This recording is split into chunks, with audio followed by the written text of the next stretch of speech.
Assalamualaikum warahmatullahi wabarakatuh, anak-anak hebat. Pada pertemuan kali ini Ustazah akan membahas materi pengayaan IPA. Materi yang pertama yaitu makhluk hidup dan lingkungannya. Sebelum kita mulai belajar, kita membaca basmalah terlebih dahulu. Bismillahirrahmanirrahim. Setiap makhluk hidup memiliki ciri-ciri khusus yang digunakan untuk beradaptasi terhadap lingkungannya.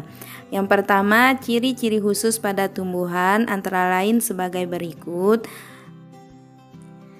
Memiliki batang berongga, gunanya agar tumbuhan tersebut dapat mengapung di air. Contohnya teratai dan eceng gondok. Memiliki daun lebar dan tipis, gunanya untuk mempercepat penguapan air. Contohnya talas dan teratai. Kemudian bunga mengeluarkan bau busuk, berguna untuk menarik serangga yang membantu penyerbukannya. Contohnya bunga rafflesia dan bunga bangkai. Ada juga tumbuhan yang memiliki daun menyerupai duri. Gunanya untuk mengurangi penguapan, contohnya kaktus. Selanjutnya ada juga tanaman yang menghasilkan cairan untuk mencerna serangga. Contoh tumbuhannya kantong semar dan venus. Selanjutnya ciri-ciri khusus hewan. Pertama, memiliki lidah panjang dan lengket, berguna untuk menangkap mangsa. Contohnya bunglon, landak, cicak. Kedua, memiliki kemampuan ekolokasi, berguna untuk mendeteksi benda-benda di tempat gelap dengan menggunakan pantulan suara atau pantulan bunyi. Contohnya kelelawar. Ketiga, memiliki kulit berduri untuk melindungi diri dari musuh. Contohnya landak.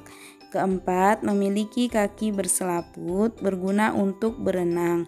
Contohnya itik, katak, dan angsa.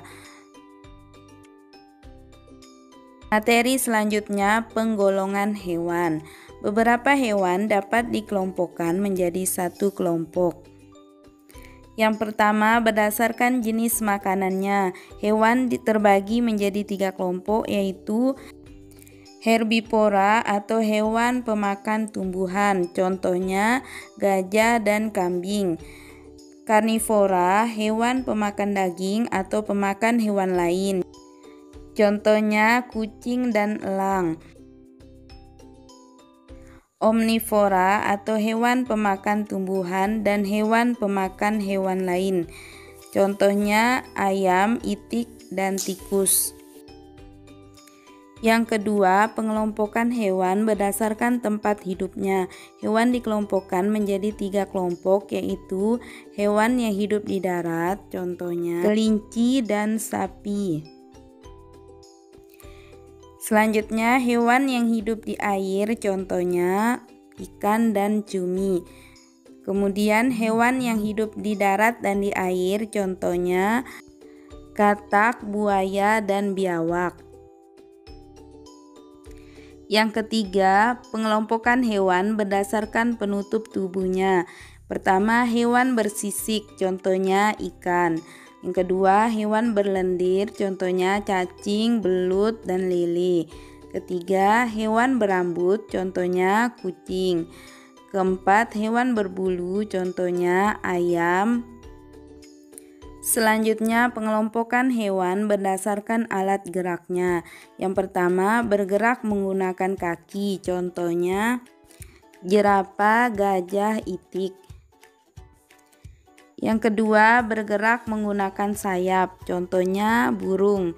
Yang ketiga, bergerak menggunakan perut, contohnya siput dan ular. Yang keempat, bergerak menggunakan perut dan kaki, contohnya cicak, kadal, buaya. Selanjutnya, pengelompokan hewan berdasarkan cara berkembang biaknya.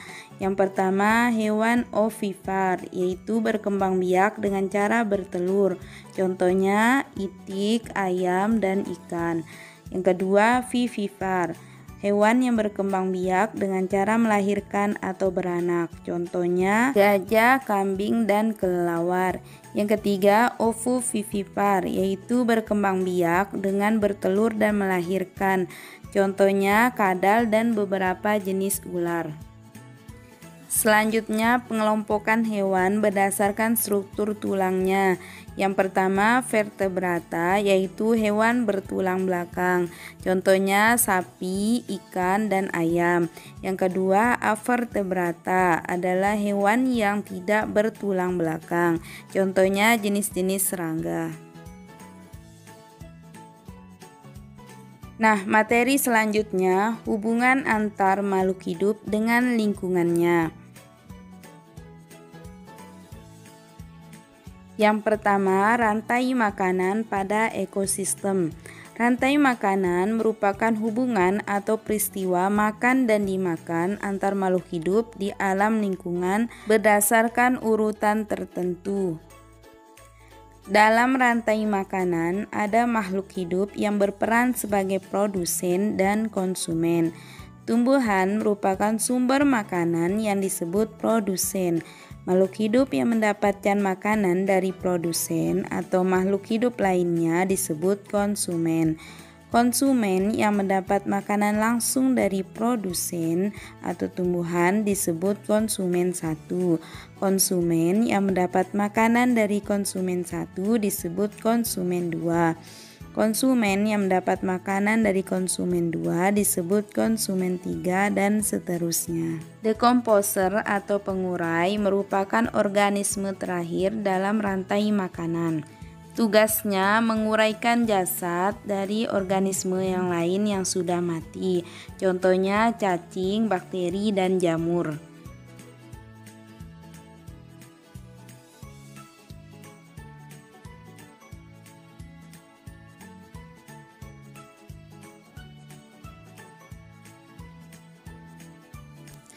Berikut contoh jaring-jaring makanan, yaitu kumpulan rantai makanan dalam suatu ekosistem atau komunitas. Materi selanjutnya, hubungan antar makhluk hidup. Kehidupan semua makhluk hidup dapat berlangsung karena adanya dukungan dari lingkungan sekitarnya. Hubungan antar makhluk hidup yang saling mempengaruhi satu sama lain disebut simbiosis. Simbiosis dibedakan menjadi 3, yaitu yang pertama, simbiosis mutualisme. Simbiosis mutualisme terjadi hubungan antara dua makhluk hidup yang saling menguntungkan. Contohnya hubungan bunga dan kupu-kupu. Kupu-kupu mendapatkan keuntungan karena dapat menghisap madu atau nektar. Bunga pun diuntungkan karena akan terbantu dalam penyerbukan. Contoh lain, hubungan kerbau dan burung jalak. Dalam hubungan ini, seekor burung jalak diuntungkan karena mendapat makanan berupa kutu yang menempel di tubuh kerbau sehingga kerbau merasa diuntungkan karena kutu-kutu yang menempel di tubuhnya habis dimakan burung jalak. Yang kedua, simbiosis komensalisme. Hubungan dua makhluk hidup yang satu mendapat untung tetapi yang lainnya tidak dirugikan. Contohnya hubungan antara tumbuhan inang dan anggrek. Tumbuhan inang atau tumbuhan yang ditumpangi tidak merasa dirugikan oleh anggrek karena anggrek tidak mengambil makanan dari tumbuhan yang ditumpanginya tersebut. Contoh lain, hubungan antara hiu dan ikan remora. Hiu tidak merasa dirugikan oleh adanya ikan remora yang mengambil makanan pada tubuh ikan hiu. Ikan remora merasa aman dekat dengan hiu karena ikan-ikan pemangsa takut dengan hiu. Yang ketiga, simbiosis parasitisme. Simbiosis parasitisme adalah hubungan dua makhluk hidup yang satu diuntungkan dan yang lain dirugikan. Contoh simbiosis parasitisme yang pertama, nyamuk yang menggigit tubuh manusia. tubuh kita digigit nyamuk, pasti kita merasa rugi seperti terkena penyakit. Tetapi nyamuk mendapat keuntungan dari mengisap darah kita. Contoh lain, tumbuhan umbai cacing atau tali putri dan tumbuhan inangnya. Tumbuhan umbai cacing atau tali putri mendapatkan keuntungan karena mengambil makanan dari inangnya yang ditumpanginya. Sedangkan tumbuhan inangnya lama-kelamaan akan mati karena makanannya diserap oleh umbai cacing atau tali putri.